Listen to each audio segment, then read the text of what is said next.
Friends இந்த கருவாட்டு குழம்பு பாருங்களா, பார்க்கவே எவ்வளோ ஒரு சூப்பராக இருக்குது. டேஸ்ட்டும் அந்த அளவுக்கு சூப்பராக இருக்கும். எந்த மாதிரி ஒரு வாட்டி கருவாட்டு குழம்பு பண்ணிங்களா திரும்ப திரும்ப இந்த மாதிரி தான் பண்ணுவீங்க. அந்த அளவுக்கு டேஸ்ட்டு சூப்பராக இருக்கும். வீடே மணக்கும். வீட்டில் இருக்கிறவங்க எல்லாருமே விரும்பி சாப்பிடுவாங்க. இன்றைக்கி சூப்பரான முள்ளங்கி வச்சு கருவாட்டு குழம்பு தான் பண்ண போகிறோம். எப்படி செய்யலான்னு பார்க்கலாமா? Hi friends, welcome to Kerala சமையல். கேரளா சமையலில் கருவாட்டு குழம்பு தான் பண்ண போகிறோம். வாங்க எப்படி செய்யலான்னு பார்க்கலாம். கருவாட்டு குழம்பு பண்ணுறதுக்கு அடுப்பில் இரும்பு கடாயை வச்சுருக்கேன். 1 டேபிள் ஸ்பூன் எண்ணெய் சேர்த்துக்கோங்க. நம்ம முள்ளங்கி சேர்த்து பண்ணுறதுனால முள்ளங்கி ஃபஸ்ட்டு நம்ம வதக்கி எடுக்கணும். 200 கிராம் முள்ளங்க தோல் சீவிட்டு கட் பண்ணி வச்சுருக்கேன். இப்போ உள்ள சேர்த்து கொடுத்துக்கோங்க. நீங்கள் எப்பயுமே முள்ளங்கி சாம்பார், முள்ளங்கி கிரேவி எது பண்ணாலும் முள்ளங்கியை ஒரு 2 செகண்ட் நல்லா வதக்கிட்டு பண்ணிங்கன்னா டேஸ்ட்டு நல்லாயிருக்கும். உப்பு காரமெல்லாம் பிடிக்கும். சேர்த்து கொடுத்துக்கோங்க. கொடுத்துட்டு ஒரு 2 செகண்ட் முள்ளங்கியை வதக்கிக்கோங்க. இப்போ பாருங்கள், முள்ளங்கி எந்த அளவுக்கு நல்லா வதங்கி நல்லா கலர் மாதிரி வந்திருக்கு பாருங்கள். இப்போ வேறு ஒரு பிளேட்டுக்கு மாற்றிக்கோங்க. அதே கடாயில் 1 டேபிள் ஸ்பூன் எண்ணெய் சேர்த்துக்கோங்க. நமக்கு மசாலா வறுத்து தான் நம்ம அரைச்சி குழம்பு வைக்க போகிறோம். அதனால் மசாலா வறுக்கிறதுக்கு எண்ணெய் சேர்த்துக்கோங்க. எண்ணெய் சேர்த்து கொடுத்துட்டு அது கூடவே நான் 20 காஞ்சி மிளகா எடுத்துருக்கேன். இது அந்தளவுக்கு காரம் கிடையாது. நீங்கள் காரத்துக்கு அனுசரித்து காஞ்சி மிளகா சேர்த்துக்கோங்க. இப்போ உள்ள சேர்த்து கொடுத்துக்கோங்க. அது கூடவே நான் 5 டேபிள் ஸ்பூன் தனியாக சேர்த்துக்கிறேன்.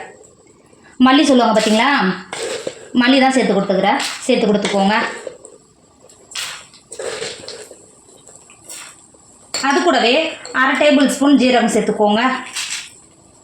சேர்த்து கொடுத்துட்டு அது கூடவே 1 டேபிள் ஸ்பூன் மிளகு சேர்த்துக்கோங்க. ஜீரகம் மிளகு சேர்த்து கருவாட்டு குழம்பு பண்ணும்போது சளியெல்லாம் இருந்தால் சட்டுன்னு சரியாயிடும்.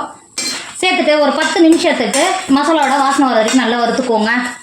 இப்போ பாருங்கள், 10 நிமிஷத்துலேயே இங்கே பாருங்கள், நம்ம சேர்த்த தனியாக மிளகு ஜீரகம் எல்லாம் சேர்த்து நல்லா பொரிஞ்சு வந்துடுதுன்னு பார்த்தீங்களா. இந்த அளவுக்கு பொரிஞ்சு வரும்போது நல்லா கம வாசனை வரும். இந்த ஸ்டேஜில் ஒரு 1/4 கப்பு சின்ன வெங்காயத்தை தோல் நீக்கிட்டு எடுத்து வச்சுருக்கேன். இப்போ சேர்த்து கொடுத்துக்கோங்க. அது கூடவே ஒரு கைப்பிடி அளவு பூண்டு எடுத்து வச்சுக்கா உள்ளே சேர்த்துக்கோங்க. சேர்த்துட்டு ஒரு டைம் நல்லா கிண்டி கொடுத்துக்கோங்க. கிண்டி கொடுத்துட்டு பழுத்த தக்காளியை 2 தக்காளியை பொடியாக கட் பண்ணி வச்சுருக்கேன். இப்போ அது கூட சேர்த்து கொடுத்துக்கோங்க.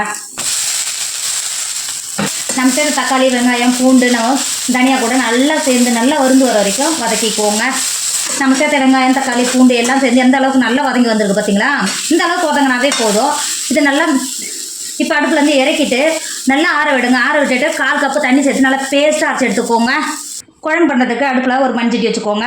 2 டேபிள் ஸ்பூன் எண்ணெய் சேர்த்துக்கோங்க. 2 டேபிள் ஸ்பூன் ஒரு குழிக்கரண்டி அளவுக்கு சேர்த்துக்கோங்க. கரெக்டாக இருக்கும். சேர்த்து கொடுத்துக்கோங்க.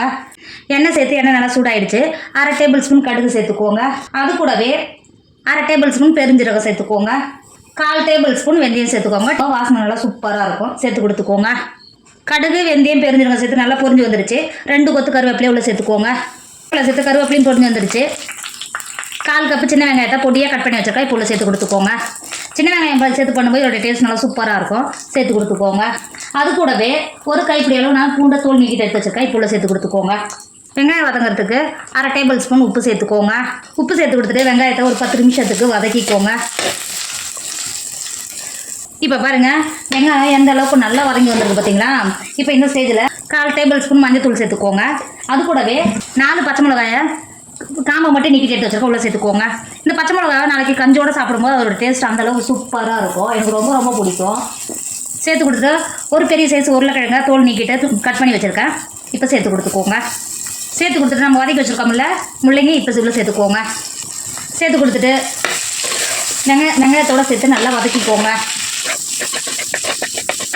நல்லா வதக்கிட்டு ஒரு 10 நிமிஷத்துக்கு தண்ணி எதுவும் சேர்க்காமலே மூடி போட்டு ஒரு 10 நிமிஷத்துக்கு காயை நல்லா வேக விடுங்க. இப்போ பாருங்கள், ஒரு 10 நிமிஷம் ஆகிடுச்சு. காய் எந்த அளவுக்கு நல்லா வெந்து வந்திருக்கு பார்த்தீங்களா. இங்கே பாருங்கள், இந்த ஸ்டேஜில் நம்ம ஏற்கனவே அரைச்சி வச்சுக்கோங்கல்ல மசாலாவை உள்ள சேர்த்துக்கோங்க. மசாலா சேர்த்துட்டு காயோட கிண்டி கொடுத்துக்கோங்க.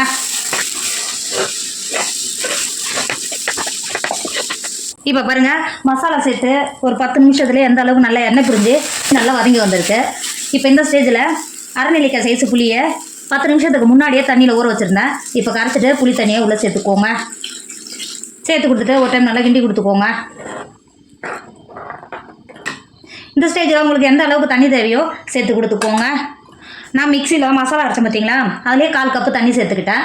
இப்போ சேர்த்து கொடுத்துக்கோங்க. தண்ணி சேர்த்து கொடுத்துட்டு ஒரு டேபிள் ஸ்பூன் உப்பு சேர்த்துக்கோங்க.